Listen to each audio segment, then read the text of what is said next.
अपनी खुद की रक्षा कैसे करनी है, सेल्फ डिफेंस कैसे, अगर कोई आपको तंग करता है, परेशान करता है, तो उसको रोका कैसे जाए, आत्मरक्षा। बेटे बेटियां सारे बैठे हैं, सभी को हम ये कहते हैं, जरा ध्यान से सुनिएगा। अगर एक गंदगी का कीड़ा होता है ना, उसको भी अगर ये डर लग जाए कि मुझे कोई मारेगा, तो वो भी अपनी आत्मरक्षा के लिए या तो छुपेगा या तो भागेगा। मधुमक्खी या तो काटेगी या तो दूर चली जाएगी, बिच्छू या तो डंक मारेगा या भाग जाएगा। सो हर प्राणी को भगवान ने आत्मरक्षा के लिए कुछ ना कुछ दे रखा है, और हम सबको जबरदस्त बॉडी के साथ ऐसा माइंड दे रखा है जो 84 लाख शरीरों में और किसी के पास नहीं है।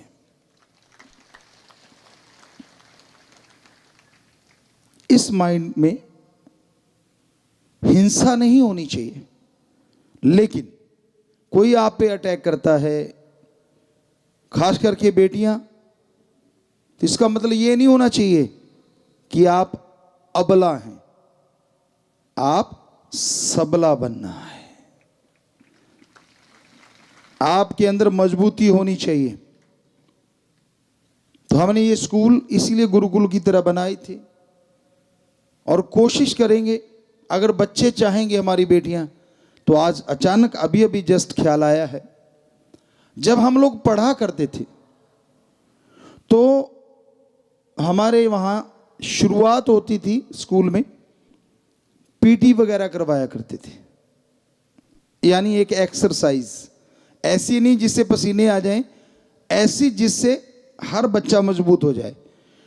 तो अगर आज हमारे स्कूल में पढ़ने वाली बेटियां, बेटे, उनकी फैमिली, टीचर, मास्टर, प्रिंसिपल साहबान या स्कूलों को चलाने वाले इंचार्ज जो भी कोई हैं, अगर वो चाहें तो हम ये जरूर गुजारिश करेंगे कि आप भी क्यों ना प्रेयर के बाद एक ऐसा टाइम निश्चित रखें, चाहे थोड़ा 15 मिनट, आधा घंटा, जिसमें बच्चों को वो पीटी या वो एक्सरसाइज करवाई जाए, जिससे कि हर बच्चा इतना मजबूत हो जाए कि उसको खेलने की ज़रूरत नहीं, लेकिन फिर भी उसको वो मजबूती आ जाए।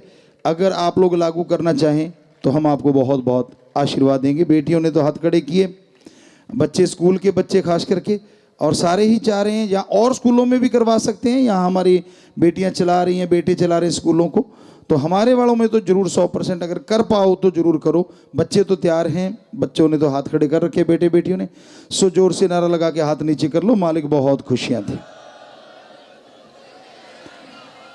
हमें लगता है बजाय कोई गनमैन साथ चले, क्यों ना हमारी बेटी ही गनमैन हो, मतलब इतनी मजबूत हो, इतनी मजबूत हो कि किसी की हिम्मत ही ना हो उसकी तरफ ऐसा देखने की। दूसरी बात, बेटियों, आप अपने इरादों में इतनी मजबूत बना करो। पहले भी हम अपने स्कूलों में, कॉलेजों में या कहीं बाहर भी यूनिवर्सिटियों में सत्संग करते थे तो ये जरूर कहते थे, खास करके इन अपने स्कूलों में जरूर कहा करते थे कि बेटा, जब आप घर से निकलते हो, शीशा देखते हो ना, आपको पता है कि आपकी शक्ल कैसी है। हमारे अकॉर्डिंग जिसकी आत्मा अच्छी है ना, उसकी शक्ल कैसी भी क्यों ना हो, बहुत ज्यादा सुंदर है।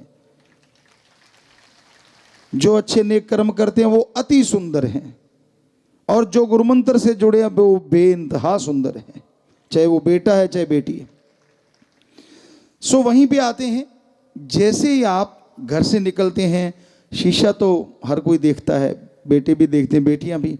आप तैयार होते हैं, आपको आपकी शक्ल पता है, तो कोई लड़का या कोई ऐसा मिलता है, या कोई आपको कहता है कि आप तो परी लग रही हैं, आप तो फलां लग रही हैं, आप तो वो दिख रही हैं, आप तो फलां दिख रही हैं।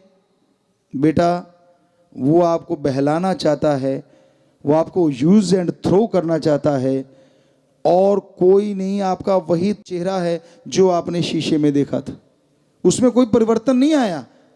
ये एक आदिकाल से चला हुआ तरीका है, खास करके मर्द लोग ऐसा बोलते हैं ताकि औरत को फिसलाया जाए, बहकाया जाए।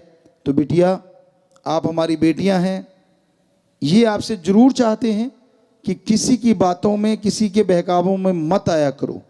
जब बेटी आगे से स्ट्रांग होगी ना, उसका रिएक्शन होना चाहिए कि भैया आप भी बड़े अच्छे लग रहे हो, दैट्स ऑल। पर साथ में भैया पे जरूर जोर देना, भैया। यकीन मानो लड़के की हिम्मत नहीं कि आपकी तरफ देख भी जाए कभी, और फिर भी देखता है तो स्ट्रांगली, आप मोम की गुड़िया नहीं बनना, बेटियां हो हमारी, अंदर से स्ट्रांग बनना है। यस। तो जब आप स्ट्रांग होंगे ना, किसी की हिम्मत नहीं कि आपकी तरफ कदम भी बढ़ा दे। लेकिन जब आप डगमगा जाती, वहां गड़बड़ होती है। ये 6 करोड़ 6.5 करोड़ बच्चे हो गए हैं, तो हमने अपने बच्चों में ये चीज देखी है, बहुत ही स्ट्रांग, गजब। तो ऐसे बनो आप। इसका मतलब ये नहीं है कि किसी को डराते फिरना है या किसी को हमने मारना है। हम अपनी बात सुनाते हैं, बच्चे बात कई बार पूछते होते हैं, पिताजी आप स्कूल में कैसे कैसे।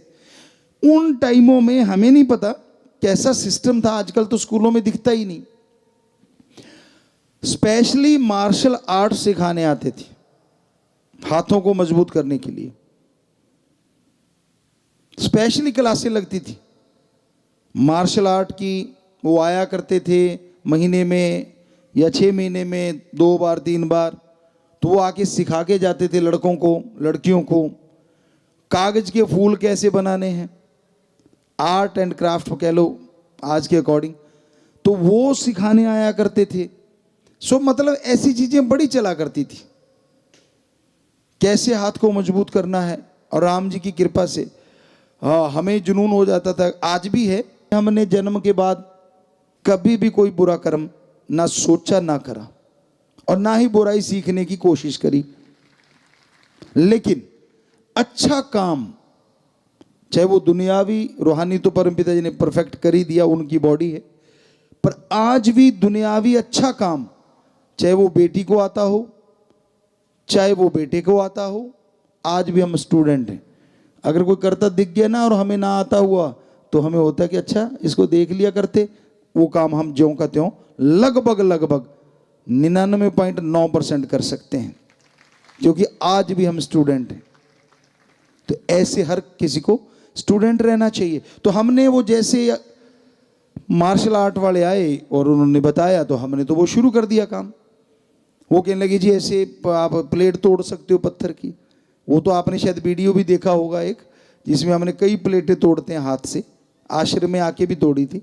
लेकिन हमने तो यहाँ तक राम जी की कृपा हो गई थी, उस परमपिता परमात्मा की, कि इस हाथ से पक्की ईंट तोड़ देते थे। एक छोटी सी बात आपको सुनाते हैं, अपनी बड़ाई नहीं, हम तो खाकसार हैं, चौकीदार हैं। ये पहले कह दें, कोई सोचे अपनी बड़ाई कर रहे हैं। साईं शाह सतनाम शाह मस्तान, दाता का रहमो करम, उन्होंने बनाया ये जिस्म, उनके वचनों से बना ये शरीर।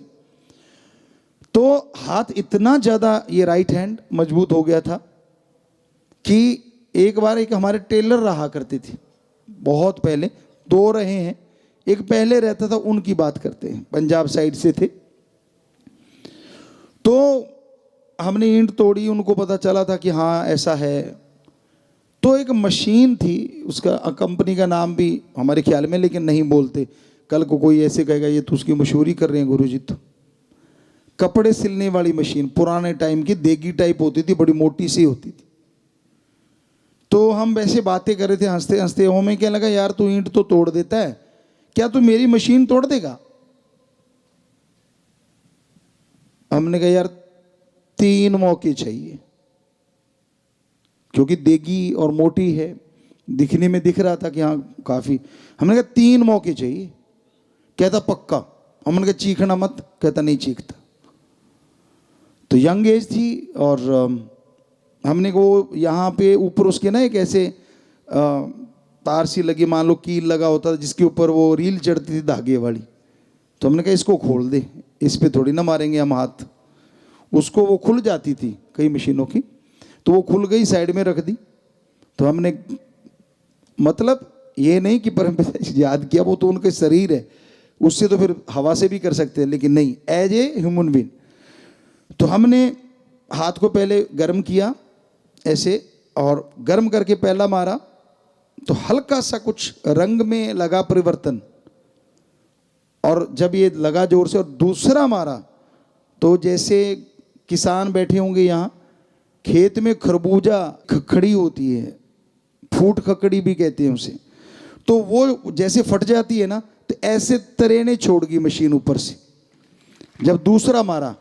और जब हमने तीसरा मारना चाहा तो शोर मचा दिया। उसको पता चल गया कि माता जी वहाँ दरवाजे में आ गए थे, तो उसने शोर मचा दिया, चाची चाची मेरी मशीन तोड़ दी। मैं कहा पहले क्यों कहा था, पहले तो कहता मार के दिखाओ, मेरी तोड़ के दिखाओ। तो वो आगे, हाँ कहते क्या है, कहते देखो जी मेरी मशीन तोड़ दी। हमने कहा जी, माता कहते भाई तू पागल हुआ है, कभी हाथों से मशीन टूटती होती है? हमने कहा जी बिल्कुल, देखो कितनी मूर्ख बना रहा है। तो बात उसी पे पड़ गई, आपा निकल लिए। हमने कहा कसले गज, कहता यार मार दिए, मशीन मेरी तो बढ़िया। हमने कहा अभी तो तीसरा रह रहा है, ज़्यादा बोलना। तो कहने का मतलब हम ऐसा नहीं चाहते कि आप ऐसा करो, क्योंकि उसके लिए काफ़ी मेहनत करनी पड़ती है, हाथ के लिए बहुत प्रैक्टिस चाहिए, लेकिन हमने किया था ये। तो कम से कम बंदे को रोकने के लिए तो हमारी बेटियां ऐसा बना ही सकती हैं। उसके लिए भी स्पेशली, जिसमें कि कोई फर्क ना पड़े। तो यूडो के प्लेयर हैं, वो चोग लगाया करते हैं, हमें आज भी याद है, शायद बेटियों में भी होंगी यूडो की प्लेयर, पहले तो बहुत हुआ करती थी, आज भी होंगी शायद।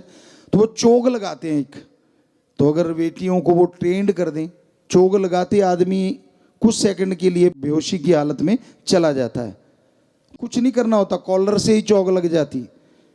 तो ऐसी ट्रेनिंग अगर स्कूलों में बेटियों को खास करके स्पेशली दी जाए, तो हमें लगता है छेड़ने वाला एक बार तो छेड़ेगा, फिर तो अब 10-15 और को भी बताएगा। सो कहने का मतलब, बजाय हम किसी और को देखें, क्यों ना खुद को इतना मजबूत कर लें।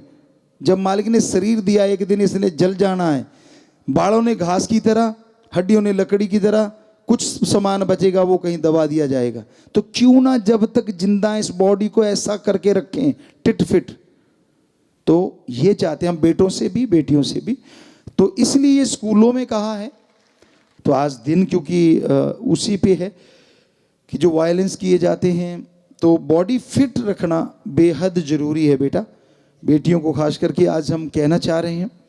तो आप चाहे हमें मानती हो चाहे नहीं मानती, बेटे भी, कि भाई किसी भी तरह से इसमें कोई बुरी चीज़ नहीं कही हमने, आपके भले की है। परमपिता ने शेर लिखे थे, तेरे भले की कहूँ। सो ये आपके भले की कह रहे हैं, और फॉर एवर लाइफ में काम आने वाली चीज़ है। तो आप इन चीज़ों पे अमल करें। दूसरी बात, मेडिटेशन। कई बार होता है कि मन चंचल है, कंट्रोल में नहीं होता, क्योंकि हमने तो कह दिया और आपने सुन लिया और हाथ भी खड़े किए कि हाँ जी ठीक है मानेंगे, ये चीज़ें करवाएंगे। लेकिन जब आप घर से स्कूल कॉलेज तक जाते हैं, रास्तों में सामना करना पड़ता है, या कहीं भी दुनिया में विचरते हैं, वहाँ नेचुरली है लोगों का, लड़कों को लड़कियां, लड़कियों को लड़कों का सामना तो करना ही पड़ता है। तब अगर आपका मन कच्चा है, आपकी नीयत अगर कंट्रोल नहीं है विचारों पे, तो तब आप फिसल जाते हैं। उसको बेहद जरूरी है कंट्रोल करना, और उसके लिए जरूरी है राम का नाम। यकीन मानो 15 मिनट सुबह शाम, 10 मिनट सुबह शाम भी अगर आप ये कर लेंगे, और जब भी मन बहकने लगे सुमरण शुरू कर देना, यकीन मानो उसी समय 5-4 मिनट में मन 80% कंट्रोल में आ जाएगा।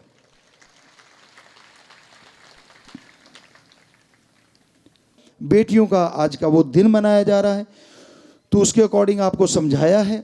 आपने बनना नहीं बनना वो तो आप मर्जी के मालिक हैं, पर अगर आप हमें पापा कहते हैं, as a father, as a mother, as a guru, रूहानी सूफी गुरु, हमारा फर्ज बनता है हम अपनी बेटियों को वो चीज़ बताएं जो पूरी ज़िंदगी उनके काम आए। तो बाकी मर्जी आपकी, मानो ना मानो, हमारी तरफ से कोई शराफ नहीं, दुआएं हैं कि आप जरूर माने और ज़िंदगी में सफलता की सीढ़ियां चढ़ते चले जाएं, बेटे भी और बेटियां भी। सबको आशीर्वाद, आशीर्वाद, आशीर्वाद।